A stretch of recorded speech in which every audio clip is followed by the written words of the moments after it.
Hi friends, welcome back to our channel Jahnavi stitchings and aari works. ఎలా ఉన్నారండి? మీరంతా అందరూ బాగున్నారు కదా? నేను కూడా చాలా బాగున్నానండి.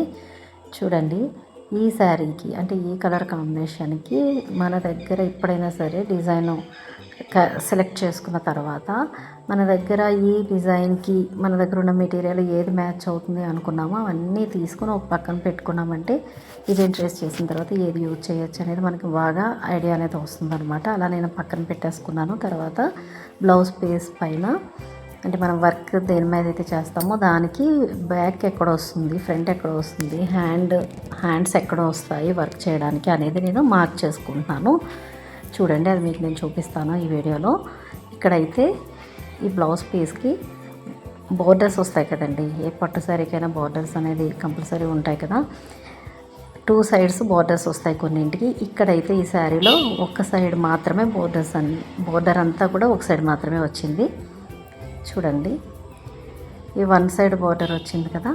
దీనిపైన నేను లైనింగ్ పీస్ని కట్ చేసుకున్నాను. మనకు కానీ వచ్చింది అనుకోండి కటింగ్ అనేది, ఇలా లైనింగ్ పీసెస్ మీద కట్ చేసుకుని అవి డైరెక్ట్గా దీని మీద పెట్టుకొని మార్క్ చేసుకోవచ్చు. లేదు అంటే టైలర్ దగ్గరికి వెళ్తే, అంటే మనం బ్లౌజ్ ఎవరి చేత స్టిచ్ చేయించుకుంటాం వాళ్ళ దగ్గరికి వెళ్ళి నాకు ఇలా కొంచెం పేపర్ కటింగ్ ఇవ్వండి అంటే వాళ్ళు ఇస్తారనమాట. అది తెచ్చుకొని మనం ఎక్కడ వస్తుంది అనేది మార్క్ చేసుకోవచ్చు. లేదా మనం బ్లౌజ్ పీస్ పట్టుకుని వెళ్తే వాళ్ళు ఈ ప్లేస్లో అనేసి అందాజుగా మార్క్ చేసి ఇస్తారు ఇక్కడిక్కడ అని. అది తెచ్చుకొని అయినా మార్క్ చేసుకోవచ్చు. ఇక్కడైతే నేను ఈ విధంగా నాకు దగ్గర మార్క్ చేసుకున్న లైనింగ్ పీసెస్ ఉన్నాయి కాబట్టి నేను ఇలా పెట్టేసుకుంటున్నాను. చూడండి, నెక్ అనేది ఇలా పెడితేనే సెట్ అవుతుంది. ఇలా పెట్టామంటే ఈ పక్కన ఫ్రంట్ పార్ట్కి అడ్డొచ్చేస్తుంది అనమాట. నేను అందుకనే ఇప్పుడు కూడా ఇలా అన్నీ కూడా కట్ చేసుకుని పెట్టుకుంటానండి. తర్వాత మళ్ళీ మనమే కదా స్టిచ్చింగ్ చేస్తాం. స్టిచ్చింగ్ చేసేటప్పుడు మళ్ళీ అతుకులు ఇవేమీ రాకుండా ఉండాలంటే ఇలా పెట్టేసుకొని మార్క్ చేసుకున్నామంటే చాలా నీట్గా ఉంటుంది. స్టిచ్ చేసేటప్పుడు మనకి టైం అది సేవ్ అవుతుంది అనమాట, ముక్కలుగా అతకే పని లేకుండా. ఇక్కడ చూడండి, ఇలా కానీ నేను ఇటు సైడ్కి వేస్తే ఇక్కడ మనకి ఈ కార్నర్లో అతుకు అనేది ఫ్రంట్ ముక్కకి అతుకో లేకపోతే బ్యాక్ అతుక్కో పడుతుంది అనమాట. అందుకని ఇప్పుడు దీన్ని ఇటు సైడ్ మార్చుకున్నాను నేను. ఇలా మార్చుకొని ఇది హైనెక్ అండి, హైనెక్ బ్లౌజ్ అనమాట. ఈ వర్క్కి ఇలా పెట్టుకున్నాను. ఇప్పుడు ఫ్రంట్ పార్ట్కి రైట్ లెఫ్ట్ అనేవి 2 పార్ట్స్ వస్తాయి కదండి. ఇక్కడ ఈ రైట్ పార్ట్కే వర్క్ రావాలి. ఇది కూడా బాగా జాగ్రత్తగా గమనించుకోవాలి బిగినర్స్ ఎవరైనా సరే. లెఫ్ట్ సైడ్ వర్క్ వచ్చిందంటే ఫ్రంట్ సైడ్ నార్మల్గా స్టిచ్ చేయడం వేస్ట్. మనమే అయితే కనుక వేస్ట్ అండి. ఎవరైనా కస్టమర్కి చేయాలనుకుంటే 2 సైడ్స్ ఇప్పుడు చేసేస్తున్నారు. కావాలంటే చేసేయచ్చు, లేకపోతే లేదు. మనమే కదా వేసుకునేది, టైం వేస్ట్ అనుకుంటే రైట్ సైడ్ అనేది వేసుకుంటే సరిపోతుంది. ఇలా మార్కింగ్ పీసెస్ అంటే ఇవన్నీ కూడా బ్యాక్ ఫ్రంట్ పార్ట్ హ్యాండ్సే కదా మెయిన్ మనం వర్క్ చేసేది. ఇలా పెట్టేసుకొని ఇలా మార్కింగ్ పీస్ ఉంటుంది కదా, దీంతో ఇలా నేను అందాజుగా మార్క్ చేసుకున్నాను. అంటే ఏ ప్లేస్లో ఏ పార్ట్ వస్తుంది అనేది నేను మార్క్ చేసి పెట్టేసుకున్నాను. ఇప్పుడైతే ఈ పీసెస్ అన్ని లైనింగ్ పీసెస్ అన్ని పక్కన పెట్టేసుకున్న తర్వాత ఈ బ్లౌజ్ పీస్ని ఓపెన్ చేసి చూపిస్తాను మీకు. ఇక్కడైతే ఫ్రంట్ పార్ట్ రైట్ది వస్తుంది, బ్యాక్ సైడ్ ఏమో లెఫ్ట్ పార్ట్ వస్తుంది అనమాట. అంటే డబల్ ఫోల్డింగ్లో ఉంది కదా క్లాత్, అది మీకు చూపిస్తున్నాను. తర్వాత ఇక్కడ అనేది హ్యాండ్ వస్తుంది అనమాట. ఈ హ్యాండ్కి కూడా సెంటర్ లైన్ డ్రా చేసుకోవాలి, దానిపైన ఇలా ప్లేస్ చేసుకోవాలి. అదే మన దగ్గర మగ్గం ఉందనుకోండి, మగ్గం ఫ్రేమ్ పెద్దవి ఉంటాం కదా, అది ఉంటే మొత్తం బ్లౌజ్ పీస్ అంతా సెట్ చేసేసి దానిపైన ఇదే విధంగా ఈ పేపర్ కటింగో లేకపోతే లైనింగ్ పీసెస్ మనం కట్ చేసుకునేవి ఉంటాయి కదా, బ్లౌజ్ కటింగ్ చేసుకున్న పీసెస్ ఇవన్నీ పెట్టుకొని మార్క్ చేసుకోవచ్చు ఈజీగా.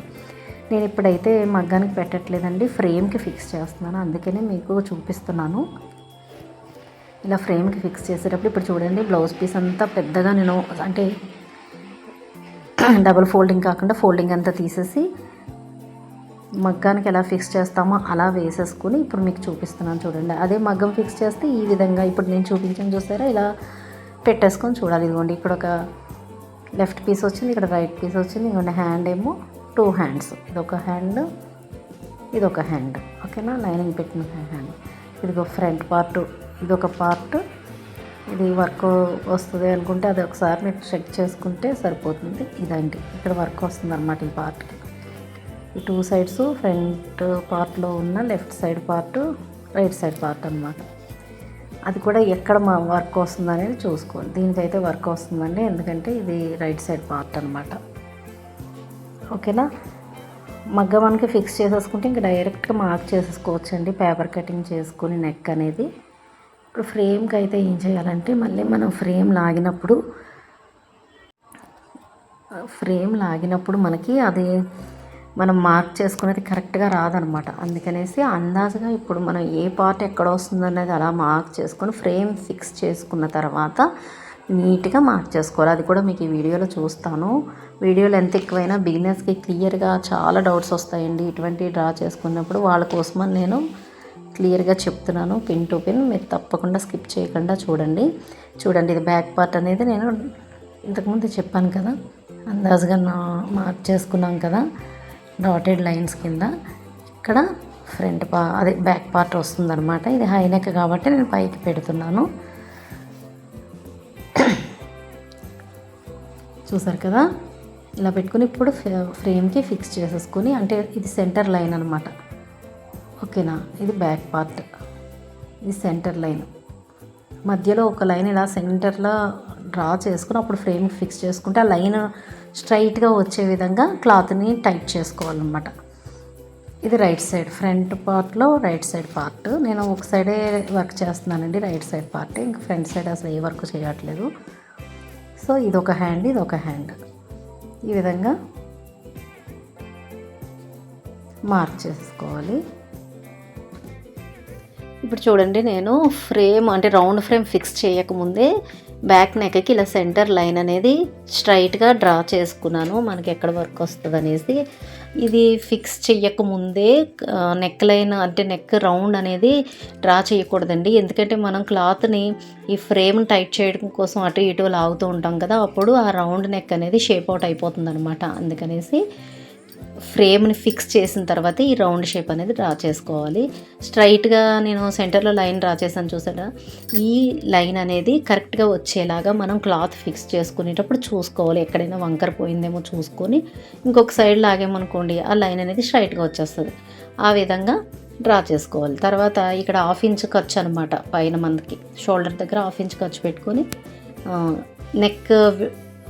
నెక్ డెప్త్ వచ్చి 3 ఇంచెస్ పెట్టానండి, నెక్ డీపు. అలానే విడ్త్ వచ్చి కూడా 3 or 3.5 మన ఇష్టం అనమాట. హై నెక్ కదా, ఒక 1/2 ఇంచ్ అటు ఇటు అయినా సరే నో ప్రాబ్లం అనమాట. నేను ఇక్కడైతే నెక్ విడ్త్ కూడా 3.5, 3 అలా పెట్టి ఉంటానండి. మొత్తానికి ఈ రౌండ్ అనేది ఒక సైడ్ అయితే కరెక్ట్గానే వచ్చేస్తుంది. రెండో సైడ్ కూడా కరెక్ట్గా రావాలి అనుకుంటే కనుక, అంటే ఒక సైడ్ ఖచ్చితంగా కరెక్ట్ వస్తుంది, అది రెండో సైడ్ కూడా కరెక్ట్గా రావాలి అంటే ఈ ఎల్ షేప్ కార్నర్ ఉంది చూసారు, ఇక్కడ 1 ఇంచ్ పెట్టుకొని ఇటు సైడ్ కూడా ఇక్కడ ఎంత పెట్టామో అటు సైడ్ కూడా అలా 1 ఇంచ్ పెట్టుకున్నాను నేను. అప్పుడు మనం ఈ ఫ్రెంచ్ కర్వ్ ఉంటుంది కదండి, అదే ఇంతకుముందు చూపించాను కదా ఫ్రెంచ్ కర్వ్, దాంతో కానీ ఇలా పెట్టేసుకున్నాము అంటే మనకి రెండు వైపులా కూడా కరెక్ట్గా అనేది నెక్ రౌండ్ అనేది వస్తుందన్నమాట. ఆ తర్వాత ఇది హై నెక్ కదా, కావాలంటే మీరు ఇక్కడ డ్రాప్